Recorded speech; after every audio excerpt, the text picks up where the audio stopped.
അപ്പോൾ ഐശ്വര്യമായിട്ടൊരു വാട്ടർ ഹീറ്റിനിടെ ആയാലോ രാവിലെ തന്നെ മഴയാണ് കേട്ടോ. നിങ്ങൾ വിചാരിക്കും ഞാൻ മഴയത്തിരുന്ന് ആസ്വദിച്ച ചായ കുടിച്ചെന്ന്, പക്ഷെ അല്ല, തണുപ്പ് കാരണം ഞാൻ അകത്ത് കയറിയിരുന്ന കേട്ടോ കുടിച്ചത്. ചായയുടെ കൂടെ അവില് നനച്ചതായിരുന്നു കേട്ടോ. അപ്പോൾ അങ്ങനെ ബ്രേക്ക്ഫാസ്റ്റിൻ്റെ കാര്യം കഴിഞ്ഞു. 11 മണിക്ക് പാപ്പപാത്രം മാടി വിളിച്ചപ്പോൾ അതിൽ പോയി നോക്കിയപ്പോഴാണ് മാപ്പൊടി കണ്ടത്. അങ്ങനെ അതും കഴിച്ചു കേട്ടോ. ഉച്ചയ്ക്ക് മീൻ വറുത്ത ഇരുമ്പേട്ടിലാണ് ഞാൻ ചോറിട്ട് കഴിച്ചത്. ഇങ്ങനെ നിങ്ങളും ചോറ് കഴിക്കാറുണ്ടോ? നല്ല ടേസ്റ്റാണ് കേട്ടോ. പണ്ട് വണ്ണം വെക്കാൻ വേണ്ടി അമ്മ ഇതുപോലെ കുഴച്ചിളക്കി വാരി തരുമായിരുന്നു കേട്ടോ. വണ്ണത്തിൻ്റെ കാര്യം പറഞ്ഞപ്പോഴാണ് ഒരു കാര്യം ഓർത്തു. ഞാൻ ഇടയ്ക്ക് ഒരു മാസത്തേക്കൊന്ന് ജിമ്മിന് പോയിട്ടുണ്ടായിരുന്നു കേട്ടോ. അന്ന് ഞങ്ങളുടെ ട്രെയിനർ പറഞ്ഞിട്ടുണ്ട് എണ്ണയിൽ വറുത്തതൊന്നും കഴിക്കരുത്, ഇതുപോലെ കാലറീസ് കൂടിയതൊന്നും കഴിക്കരുത്, ഷുഗർ കഴിക്കരുത് എന്നൊക്കെ.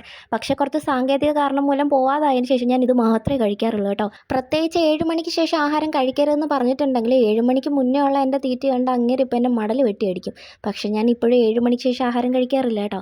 അങ്ങനെ ഞാൻ നല്ല സാമ്പാറും കുറച്ച് വറുത്ത മീനും കുറച്ച് നമ്മുടെ ചക്കപ്പൂഞ്ഞിൻ്റെ തോരനും ഒക്കെ എടുത്ത് നല്ലപോലെ ഇളക്കി കൂട്ടി അങ്ങ് അടിച്ചു കേട്ടോ. ഇതുപോലെ കഴിക്കുന്നവർക്കറിയാം അതിൻ്റെ ആ ഒരു പ്രത്യേക ടേസ്റ്റ് എന്തുവാന്നല്ലേ. അങ്ങനെ ചോറ് കഴിച്ച് കഴിഞ്ഞാൽ പിന്നെ നമുക്ക് കുറച്ച് മധുരം നിർബന്ധമാണല്ലോ. പക്ഷേ അങ്ങനെയൊന്നും ഇല്ല. അവിടെ വീട്ടിലിരിക്കുന്നത് കണ്ടപ്പോൾ ഞാൻ കുറച്ചെടുത്ത് കഴിച്ചതാണ് കേട്ടോ.